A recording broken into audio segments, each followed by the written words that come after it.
Hello and welcome to Footnotes, the Cicerone podcast, a podcast to inspire you about outdoor travel and activities in the UK and across the world. I'm Hannah. And I'm Joe. And thank you for joining us for our latest episode.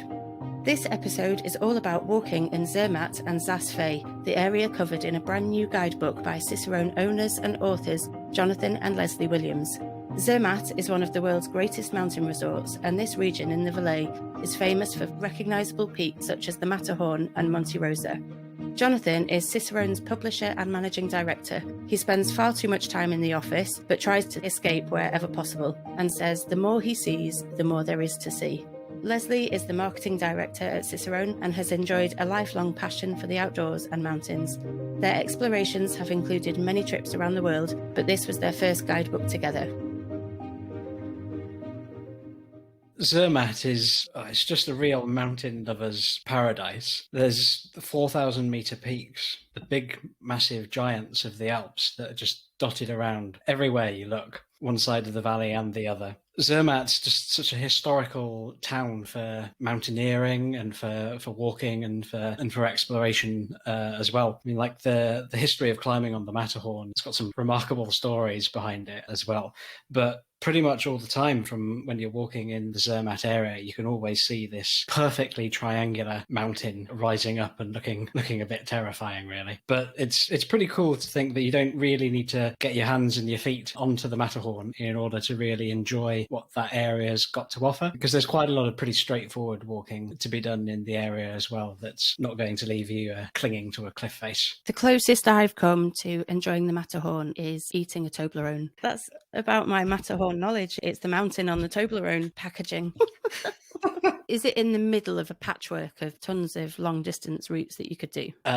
Yes. So Zermatt is, of course, the final destination for the Hut route, the long distance walk between Chamonix and Zermatt. And on that final stage of the Hut route, you get to walk all the way up the Mattertal, which is the name of the valley, with Zermatt as the town at its head. And it's a pretty cool experience arriving in Zermatt with the Matterhorn directly above. But it is important to mention that you do need to be careful with your wallet when you end up in Zermatt. It's a pretty expensive place to be. But of course, there are a number of other long-distance routes in that area. There's the Tour of Monte Rosa, which does a giant loop from Zermatt into Italy and back into Switzerland again. What else is there? The Tour of the Matterhorn, which does what it says on the tin. Would you say that Zermatt and Saas-Fee are a good destination for beginners, people that haven't been to the Alps before and done much in the Alps? Yeah, I'd actually say it's a totally fine place for beginner alpine walkers to go. The guidebook has got 50 routes in it, and there are plenty of those routes which are a bit gentler, maybe sticking to the valleys or making use of some of the cable cars and not too strenuous. But at the other end of the spectrum, there are some pretty tough walking routes that you can do that do cross glaciers, go up to small mountain peaks, and those kind of things you might want some technical equipment just to protect yourself a little bit, but actually there is a lot to do for the beginner alpine walker, and anyone that's used to walking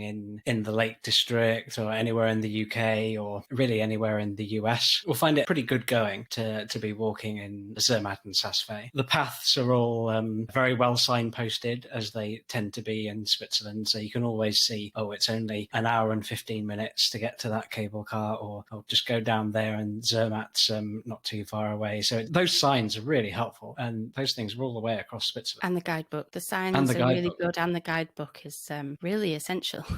The guidebook, it's just essential, really. Yeah. Good, thanks for that. Hi Lesley, hi Jonathan. Hello. Hi Hannah. You've been at Cicerone for over 20 years, and you've been a Cicerone customer many, many times, but this was your first guidebook together. How was life on the other side?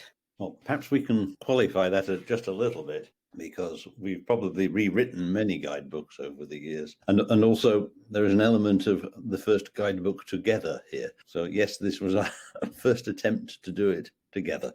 We've worked on updates of several in the past, I must say, the Alpine Pass route across the middle of Switzerland and particularly Chamonix-Zermatt. But yes, this was from the ground up. So we faced all the challenges of two people working together, but we've been facing those for the last 20 years. To be honest, in fact, we were quite diplomatic with each other in terms of sharing out which routes we were going to walk and record and research and write up. So, in fact, a lot of it was actually exclusively our own work. And then the work for the introductory pages and bringing the whole project together was very definitely a joint enterprise. So I got all the hard, great stuff, and you had the valleys and the steep bottom of the hillside. Not exclusively. I did get a few peaks in as well. So the way you worked together was to avoid working together apart from the necessary bits. I think that probably sums it up. Yes. I think we walked together twice in about 5 or 6 weeks of research. It was quite nice to meet up, one afternoon a week, perhaps at a little bar somewhere high in the mountains, and both appear from different angles, and to have a nice long lunch together and then go our separate ways. Zermatt is one of the world's great mountain resorts. Could you talk us through some of the highlights of the area? Zermatt is a mountain town. It's a big, bustling place. Well known in winter as a ski resort, but in the summer, those lifts are all there for you to take you up high very quickly. So it's got great walking attractions. It's got, I can't remember how many 4,000-meter peaks surrounding the valley, and some of the finest mountains in the Alps. I mean, why wouldn't you? It's got high huts and some of the easier peaks, as well as fantastic shorter walks lower down in the valleys as well. Saas-Fee is very different. It's a developed resort, but it's much lower key and calmer, and if anything, provides walking that is certainly as good as Zermatt, and there is almost as many options and variety. It tends to be a little bit easier, but it's a much calmer experience. Yes, a calmer experience. There's a fantastic network of paths, and many of them are fairly straightforward or even follow watercourses. So it's an area that really will suit absolutely anybody. The other thing is that there is good transport up the valley all the way to the Matterhorn Reservoir, which is just to the north of the Italian border. So it's a fascinating area. So how difficult is it to get in and around Zermatt and Saas-Fee? Because you're not allowed to take cars, are you? No, both resorts have huge car parks. In the case of Saas-Fee, it's just on the outskirts of the village itself. And in the case of Zermatt, you have to leave your car at Täsch. And once upon a time, the whole village of Täsch was taken over with a vast car park occupying the meadows around. But now it's all underground and it looks much, much better. The capacity for all the cars is greater as well. But you really don't need a car when you get there. So actually, the best bet is not to take a car in the first place and save the cost of the car parking. When we went out, we actually used the train all the way from Cumbria down to London and then over to France, to Geneva, and then on in through Switzerland, and finally by bus to Saas-Fee. Wow, how long did that take? Well, we probably overnighted in London, but we were certainly tucked up in our accommodation by, 6 p.m. in Switzerland. Yeah, so it was probably about 12 hours altogether, something like that. It undoubtedly costs a little bit more than driving or flying, but if you go and check your carbon footprint, it's much better. And we really enjoyed it, and we do it again every time that we can. Switzerland being Switzerland, the network of post buses and the train up through the Mattertal really does run by clockwork, and you really don't need a car. Zermatt is based around the one town. So once you're in the one town, everywhere is accessible from you there. So that's very easy. Saas is actually more a complex of resorts and valleys. And we stayed down in the valley in Saas-Grund, and there are other Sasses higher up and lower down the valley. And the buses were a truly excellent feature of that. They go every 20 minutes and they take you exactly where you want to go. So having a car would have been pointless. But if I'm remembering it right, Saas also had a pass system, which allowed you to travel pretty much anywhere on the public transport for either nothing or not very much. So, that's one of the advantages of Saas. Zermatt probably doesn't need to help people with the cost of transport. One of the tricks is to buy a Swiss rail pass, a half-price travel in Switzerland pass, which on the face of it, costs you 100 Swiss, but it certainly saves many times that over the course of a couple of weeks if you're a small party. In general, how expensive is Zermatt? I mean, Zermatt is probably a little bit more expensive than Switzerland as a whole. Switzerland as a whole, a meal out can be a little bit pricey, so sometimes you do want to step around it.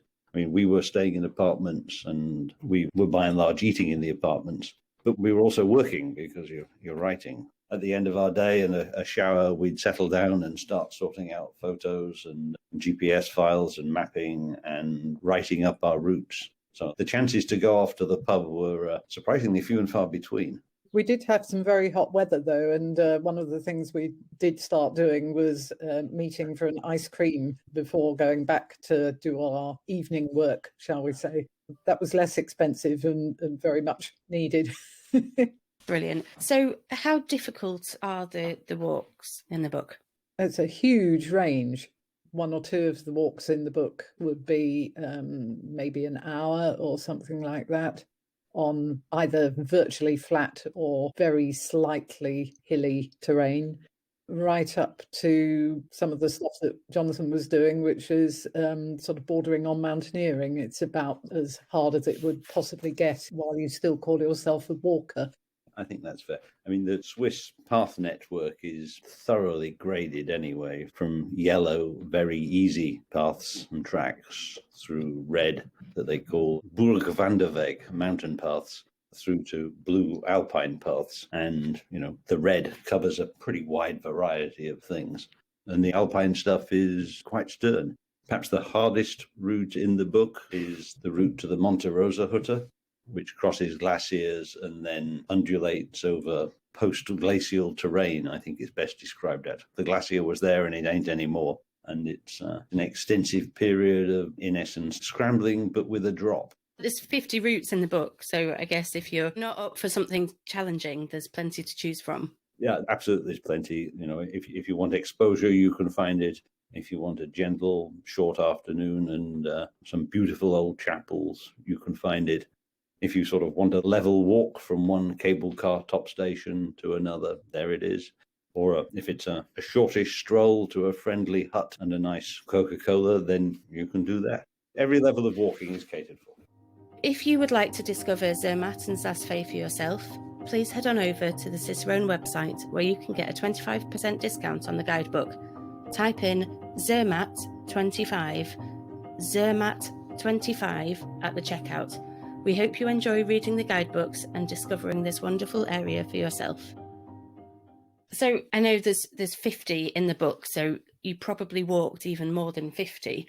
Can you possibly come up with a favourite walk each, or is that too hard? I thought you'd ask this, and I'm down to 6. Well, you've prepared well. I haven't yet. I'm going to take a couple, one from each valley, I think. Okay. I think I'm going to start in the Saas Valley, and this is a walk from Saas-Almagell, which is the top village in the Saas Valley, and it's steeply up through the woods, rising up to the 2,900 meter Almagell Hut, which I did just after the snow had melted on a very hot June day. But at that sort of height, it was very pleasant walking indeed. And on the way down, you're coming down and you're looking directly across to the mountain wall above Saas-Fee, which has got 4 stern 4,000 meter peaks all lined up in front of you. That was very beautiful. From Zermatt, I think hard to avoid the Matterhorn, and why should you? Yes, it's a symbol that now has far surpassed what just mountaineering. It sort of means something in its own right. We have a 2-day walk in there that takes you up to a high hut called the Schwarzsee Hut, which takes you on a ledge high across the valley, but in essence underneath the Matterhorn, with spectacular views all the way around. As there are in many places in the whole region, you can turn around and see every one of the 4,000 meter peaks. And that takes you up to the Schwarzsee Hut, which is right at the end of a long valley, very remote, reasonably civilized hut as these things go, and then back the next day. I have to say the photographs in the book are incredible. So I can see why you're struggling to think of your favourites, because it just all looks amazing. Yes. Well, I've got 2 in the Saas Valley, actually. One of them was started by accident because I'd lost track of where Jonathan was as we were climbing up from Saas-Almagell to the Almagell Valley. And he'd gone straight ahead, and I'd rather not gone straight ahead or round the other way. And I'd ended up at the foot of an alternative path. And I said, oh, that's okay. I'll meet you there. What I hadn't actually focused on was my alternative path was effectively a kind of via ferrata. I started off on the bottom of this thing and looked sort of virtually straight up a long metal ladder, climbed that, and then sort of it twisted and turned through some little rocky outcrops and continued going up. And I was thinking, okay, this is interesting. And then there were various other sort of little hazards along the way, including 2 rope bridges and staples in the rock and, handrails here, there and everywhere. Anyway, I eventually popped out and I'd had an absolutely brilliant time and was determined that this would actually go in the book. So we actually linked it to the Rhone Valley, which is sort of the southern extension of the Rhone Valley. So it then linked from the Almagell Valley all the way to a cable car station area at Kreuzboden. And that was a fantastic walk too. You're just high above the valley and you've got views across to Saas-Fee and mountains all around you. And it's really liberating. And I think my other favourite one, was actually later in our research when the snow had more or less melted, which was up from the Matterhorn up to the Monte Moro pass with a view into Italy. And it's sort of quite tricky during the time when the snow is still lying because you would find it quite hard to find the correct path. But it goes up in a sort of very logical series of rock ledges. It's a very good path and many people do it. It's an ancient route. But again, the sort of achievement and also the view was great. It's a walking guidebook, but you mentioned that there was a bit of via ferrata in that walk. Do you have to take any specialist equipment? Did you take via ferrata equipment? No, we didn't. And actually, this sort of quasi via ferrata doesn't require equipment. It's designed so that you can do it just clambering up ladders and holding onto rails and things. There are some via ferratas in the region for which you, A, need equipment, but secondly, you actually need a guide. And it's a requirement, even if you're experienced, because there had been a sort of fatal accident in the past in the Visp gorge. Yeah, I mean, you don't need via ferrata equipment. In practice, I took an axe and crampons because some of the higher routes, Diklos stretches of snow, small bits of glacier, and you may as well have everything that you need. We did start early in the summer when it was much better to have it, but it was, for 1 or 2 routes in the high summer, it was a valuable thing to have.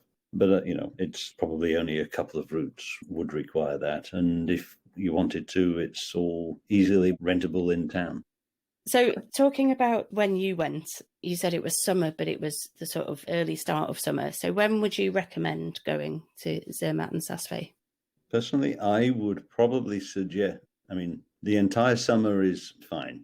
If you were to start in June, you're going to have snow higher up, but all the lower stuff is there and available. It's going to be a little bit quieter. July is going to be somewhat busier. The snow is gone from almost all the high paths by mid-month, but it is a little bit busier. It's about mid-August, I think, when the Swiss schools go back. So from mid-August onwards, you're a little bit quieter. And also from then going into September, the slight risk of afternoon thunderstorms that you have in any mountain environment falls away. Doesn't quite disappear altogether, but is much rarer in September. So if you left me to my own devices, I would probably say June or September. But the summer was perfectly fine. It was lively, but not excessively busy. And everything's at its most open then as well. And presumably they're year-round destinations, but just depending on whether you want to walk or ski. Presumably there's always accommodation and places to eat open. Yeah. Yes, absolutely. Definitely all summer. And also I would think, through October and probably earlier into May. There are plenty of places open. You won't have so much choice. These hoteliers and cafe folk have got to get away, and that's probably when they do it. But there'll be plenty of choice. You've also got when the huts are open as well, which tends to be from sometime early to mid-June onwards through until the end of September, likely enough. That's one of those surprising features, is how gastronomic it could be going for a mountain walk around Zermatt. I mean, there are, you've got little hamlets with 4 or 5 different restaurants in there. You've both been to Zermatt a fair few times, I would say, over your adventurous lives together. But was there anything about the area in the guidebooks that surprised you? Yes, there was. Absolutely. Curiosity. I've been to Zermatt quite a few times before, occasionally traveling up when we were with younger families and finishing off trek, like the Chamonix-Zermatt trek, which clearly ends in Zermatt. And similarly, Saas-Fee, visited a couple of times and that sort of thing.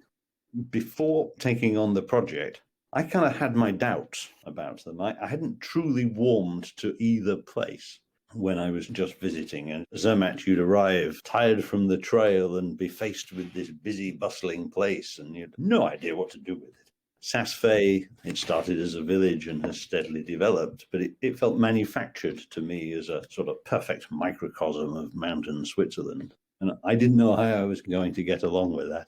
I got to tell you, having had a whole summer there, I loved it, and I'm a total convert.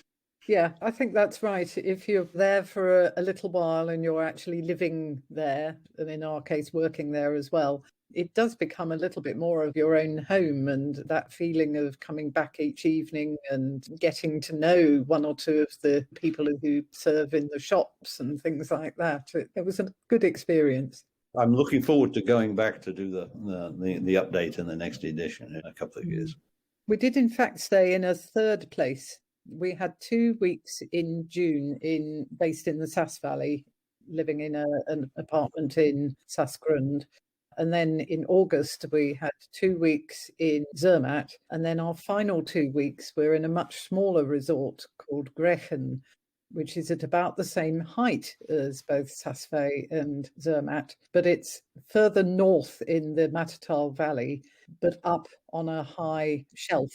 And it's a delightful resort. It's much, much quieter and much, much smaller. And that one really did feel a bit like home because it was towards the end of the season. It was small. You got to know who was who and where to go, and the little cafe that sold you a coffee in a takeaway mug if you absolutely needed it or whatever, and it was good. And whilst you were there, because you weren't just there as tourists, you were working, did you try to ask people sneaky questions about what they thought about Cicerone? I wouldn't lead with my chin, if I could put it like that. I would wait and see how it goes. But very often on the trail, we do end up talking with people about, why we're there and what we're doing. And when we're in that sort of situation, we're very open about what it is and have made some great friends doing that. Yeah, I'd agree with that, keeping incognito, particularly if you're staying in a mountain hut. You learn so much more by listening to what people are saying than actually sort of divulging who you are. But equally, when we were out there, I was checking a route description that I'd written up the previous summer for an awkward little bit in the Mattertal Valley where a bridge was being built or repaired. And at the time, the Chamonix-Zermatt guidebook had to have a sort of slightly weird alternative route described. And then when I was out in the summer for this particular guidebook, I went back and checked how the progress was being made on this broken bridge. And people were asking me what was I doing, because I was only sort of mooching around a small area with a book and a notebook, and I explained what we were doing, and they were delighted, and they sort of said, "Oh wow, it's really interesting to see that there were real people actually updating books and information." So yeah, that was different. I suppose that's the thing. You weren't there as the owners of Cicerone. You were there as authors. So it was a different sort of trip for you. Yes. Yeah. Retirement planning. Definitely. As a geographer, it must have just been a fascinating place to visit when you were at university, but just to keep going back and seeing how things have changed must be incredible as well. So the university trip was a couple of weeks field course in the Rhone Valley, the Val d'Aisne, and we were studying glaciers and measuring rates of flow and various other incredibly exciting things from a geographer's point of view. And over the years, we've returned to that valley, and the glaciers have receded so much. It's really, really noticeable. There were some where you used to be able to just walk up the glacier to a high hut or whatever. Now it's virtually impossible because of massive retreat of the glacier and it's difficult rock terrain underneath that's been exposed. So yeah, huge changes. And another reason to get the train, you said before about thinking about your carbon footprint, it must be quite striking to see those changes happen within a couple of years, relatively speaking. In geological time, you're incredibly young, Lesley. Oh, in geological time, yes. That's great. Thanks very much, Hannah. You're welcome. Thank you very much for joining us. Thank you for listening to this latest episode of Footnotes, the Cicerone podcast. Let us know what you think by leaving reviews on your podcast platform or emailing us live@cicerone.co.uk. We'd love to hear from you. To keep up to date with the podcast, please follow or subscribe on your favourite podcast app or provider. You can also listen on the Cicerone website, www.cicerone.co.uk, where you can browse our full range of guidebooks, read plenty of articles, and sign up to our newsletter. We'll be back in a couple of weeks. In the meantime, search for @Cicerone Press on Facebook, Twitter, and Instagram, and you can also join our Facebook community group, Cicerone Connect, to connect with other outdoor enthusiasts. Thank you so much for joining us. We'll see you soon.